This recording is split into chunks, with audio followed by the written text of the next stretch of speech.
सारे भाइयों को जय देव, जय माँ भवानी और जय शाता धर्म। तो भाइयों, जो अभी आप महल देख रहे हो ये रूठी महल है, जो कि आज अजमेर के तारानगर में स्थित है। तो भाइयों, इस महल का इतिहास बहुत पुराना है। तो आज हम आपको रूठी रानी महल का इतिहास बताने जा रहे हैं।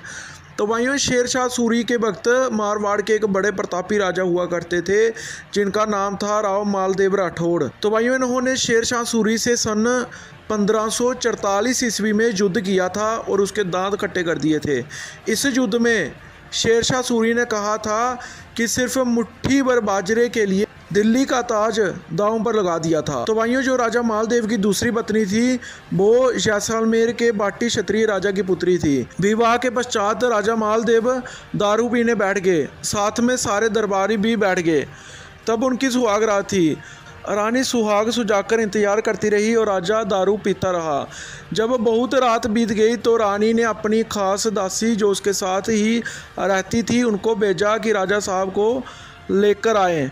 बेहद दासी इतनी खूबसूरत थी और अच्छे कीमती वस्त्र आभूषण पहने हुए थी कि राजा ने उसे रानी समझ बैठा और वहीं पर उसके साथ सुहाग रात मनाने लग गए।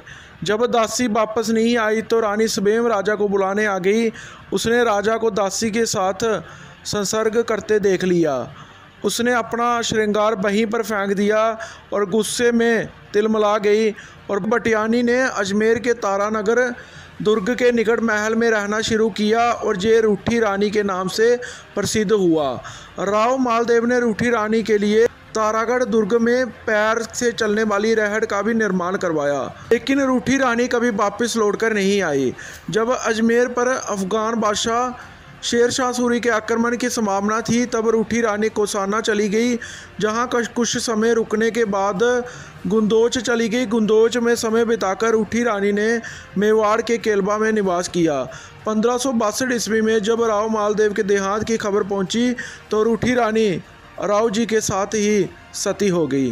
चाहते हैं कि हम आगे भी ऐसे ही सिर्फ अपनी कौम के लिए आवाज़ उठाते रहें, जो कि मेरे लिए सबसे पहले अपनी कौम है। तो आप हमें नीचे दिए हुए जो QR कोड है, आप सभी स्कैन करके आप सभी इसको हमें जितनी सपोर्ट कर सकते हैं, किसी से 20, 50, 100, 500 जितना भी आपसे होता है, और हम ऐसे ही क्षत्रिय इतिहास पर वीडियो बनाते रहें। आप इस QR कोड के स्क्रीनशॉट ले सकते हैं। सभी भाइयों को जय देव।